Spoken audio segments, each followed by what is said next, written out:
Another thing that you'll hear a lot about is judicial redistricting.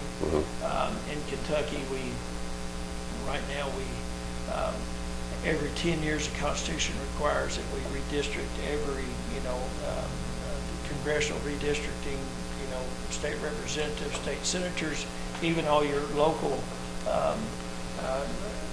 districts are redistricted, magistrate districts and those sorts of things, where the Constitution says one person, one vote, and we do that practice every 10 years. Most people can't ever remember the last time we did judicial redistricting, and what's happened, as the population of Kentucky has shifted, we've lost population in the east and the west and southern Kentucky, and in that Golden Triangle, populations have increased quite a bit, and so the caseloads in some of these counties, especially northern Kentucky, Jefferson County, have increased drastically, and with the same amount of judges that we've had in the past. So there is a need for judicial redistricting. Supreme Court Justice Minton has a plan he's floated out, and we'll be debating on that. I look to hear a lot from the judges and circuit court clerks across Kentucky as we move into this to get some ideas. Basically, in my Senate district, there's only one change, and that's in Nelson County, where they would be adding a family court judge. So, and again, we need to look at the pros and cons to that. But that is something that really needs to be done, is the judicial redistricting, to try to make sure those workloads for the judges are as equal as they can be across the state. And that's going to mean that Eastern Kentucky and Western Kentucky, I think there's like 15 judges that Eastern Kentucky and Western Kentucky will lose, and they'll be moved to more to Central or the Golden Triangle, Jefferson County, Fayette County, Northern Kentucky, Nelson County. So yes, because we did a report on that with that proposal that came out. In Marion and Washington, there was no change in the proposal that came, but with the Nelson that you mentioned, and that would, if passed in this legislative session, would then go into effect. I believe it was is it in 2020? 2020. That sounds right, or maybe 2024. It's several years out. Right. It's the next time that I think that the circuit court clerks and all the judges kind of line up on the ballot at the same time. So yes, it's several years out, Gary. And that would create a new judgeship in Nelson County for a family court judge that would then be on the ballot at that time. That's correct. And Nelson County, the population of Nelson County has grown considerably, and having an additional judge there is probably it's warranted. And so we have to look at all that to make sure that's and what better to I'm looking forward to hearing from the judges in my district to get their comments to see if that's what they think of the plan. Right. Okay. There'll be legislation or talk about police and community relations, and that's important. There'll be pro-life legislation, I'm sure will be filed. An issue that's been around for a long time but will continue to be debated is medical marijuana. We've had several meetings this year, and I guess the biggest question is, what is it? How far do you go? Right now in Kentucky, we've kind of dabbled with it with some of the hemp oils and our cannabis oil, hemp oil primarily, for experimental use and for seizures in young kids. We did that several years ago, or you look at the extreme is a full-fledged medical marijuana, where you get a card and you have boutiques and communities where you can go buy medical marijuana for medical uses.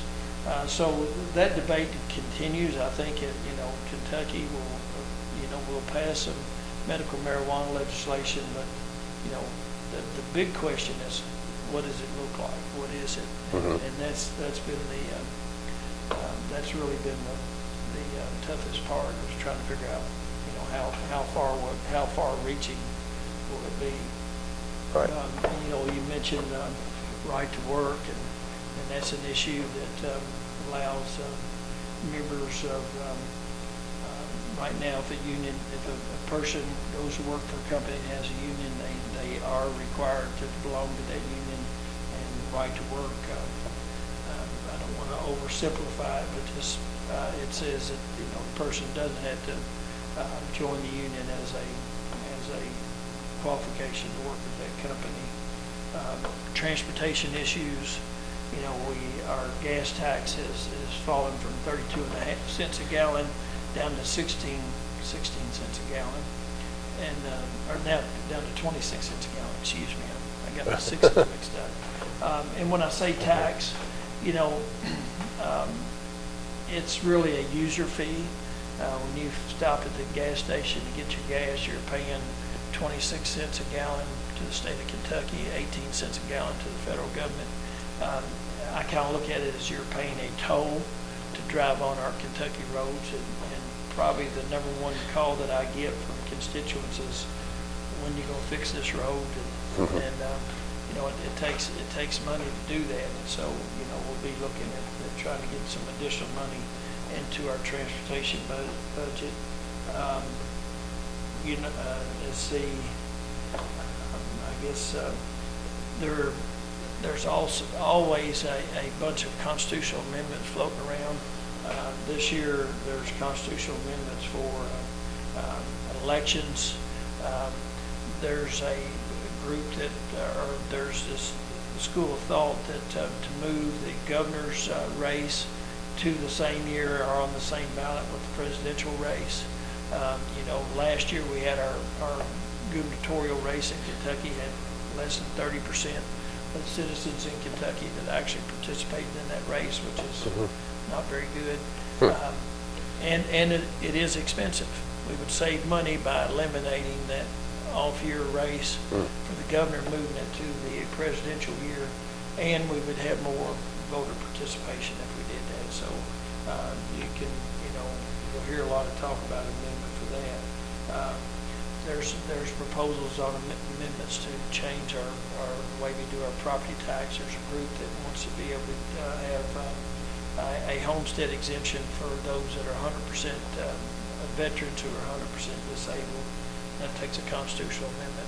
There's also several bills floating around for constitutional amendments for term limits for legislators, which, you know, I'm supportive of that. I would say that now that I've been there, I'll be starting my 15th year January the 1st. And so, you know, I think I see people that have been there, you know, 35 and 40 years and say, you know, yeah, that's too long.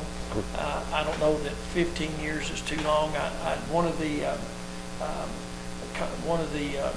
bills that's floating around is for a 16-year term limit, which that would be fine. I could support that. I think it should look more like 20 years. I think that's probably a very good, you know, compromise. But we'll see. A lot of states have done term limits, and they did 8 years.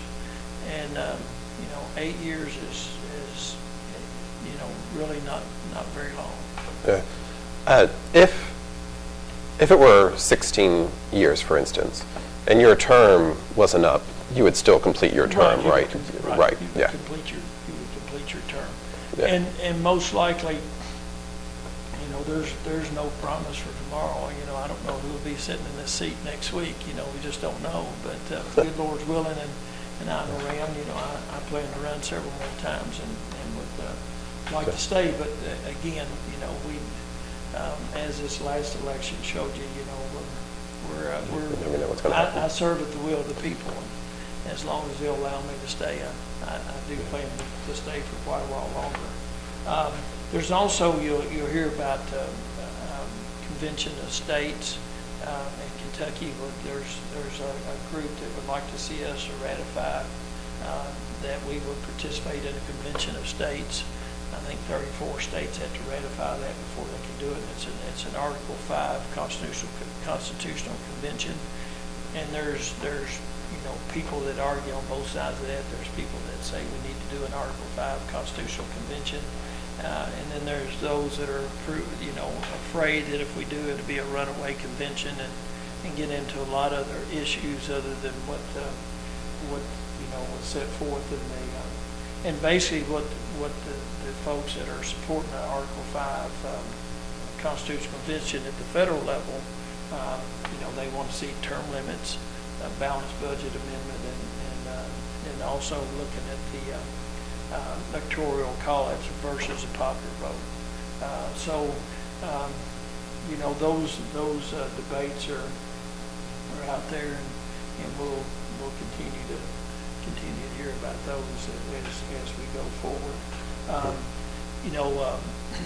This week in the Kentucky Standard and the Lebanon Enterprise, the Casey News and the Spencer Magnet will probably all publish a survey that I typically put out every year, and it's not a it's a survey, it's a poll, it gives me a lot of information.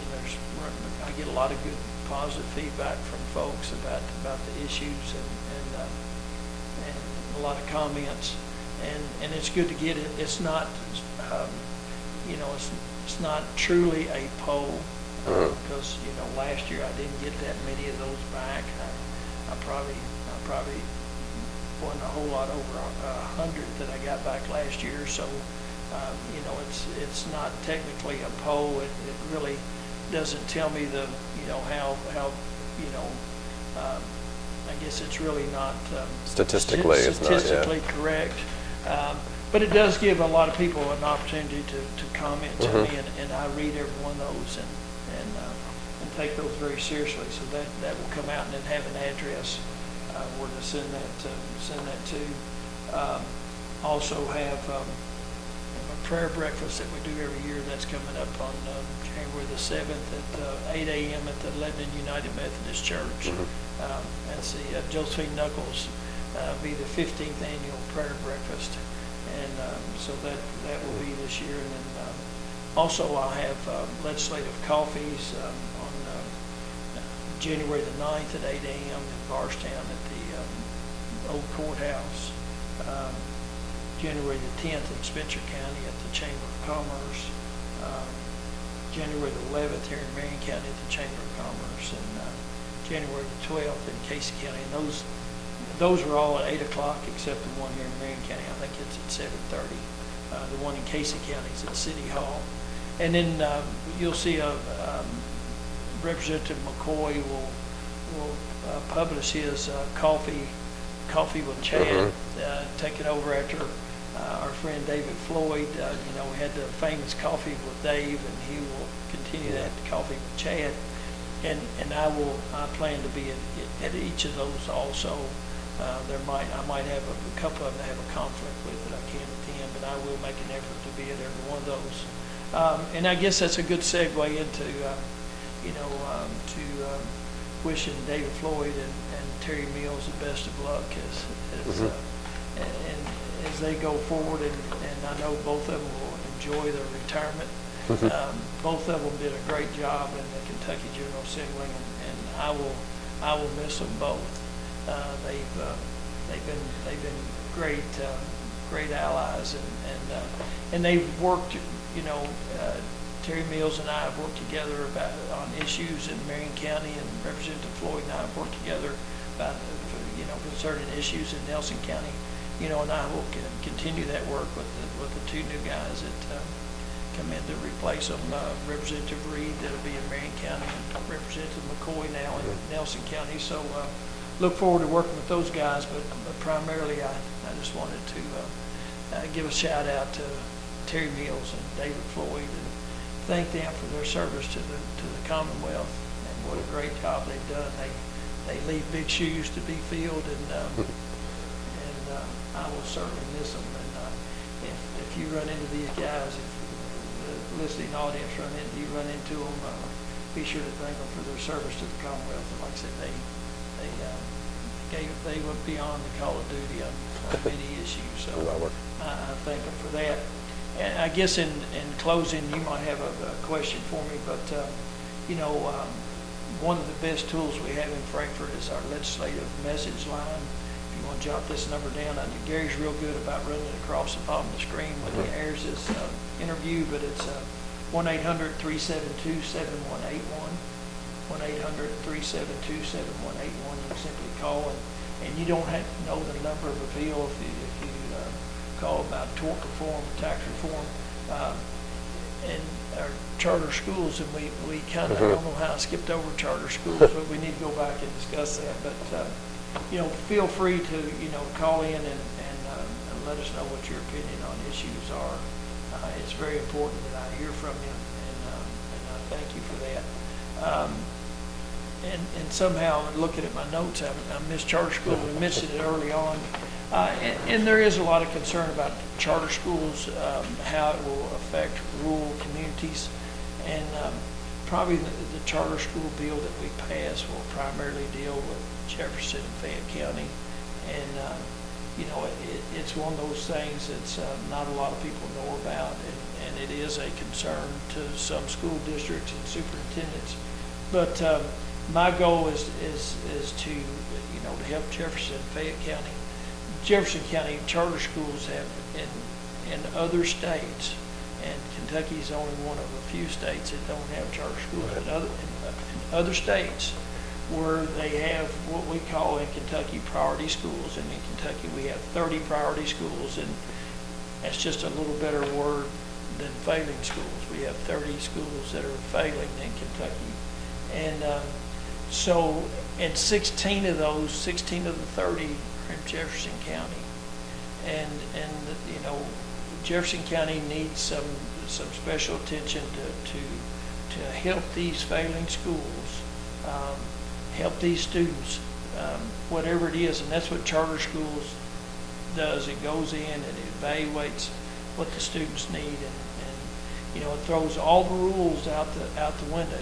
They can have longer school days, they can have more days in the week, they can go all summer, they can do whatever it takes to help those students achieve. The only requirement on the charter school is that they meet the standards, that when they test the students that they pass the test, and so that's how they're judged. And like I said, Jefferson County, Fayette County, and those some of those failing schools, we need charter schools. And we also talked about vouchers. I don't know that a voucher bill will pass this time. I know we've looked in the past at tax credits for those students who attend private schools. Right. And you might see some legislation on that. I haven't seen any proposed legislation about providing vouchers for students. I haven't seen anything on that. So I don't think that will be addressed this year. Like I said, we're trying to slow down the legislation, but charter schools will be one of the top 10 issues that we pass out of the Senate, and that will be a bill that we pass out of the Senate, and it will only pertain, from what I've seen, it will only pertain to Jefferson County and Fayette County, and I do understand the concerns of some of the superintendents out in rural Kentucky that, how will this affect me? So we are concerned about that, and we'll work to make sure that we address their concerns. And again, if you have concerns about any of the issues you heard here today or other issues that you know about, you can contact your State Senator Jimmy Higdon at the legislative line and leave a message and let them know, let Jimmy or any other representatives know. And my email address is jimmy.higdon@lrc.ky.gov. It's listed just about every week in the Lebanon Enterprise and the Kentucky Standard, as well as Venture Magnet and the Casey News. Also, you can call me at home. Any article I write, I always include my home phone number 270-692-6945, 270-692-6945. I'm seldom at home except for at night, so leave me a message and I will get back to you. Great.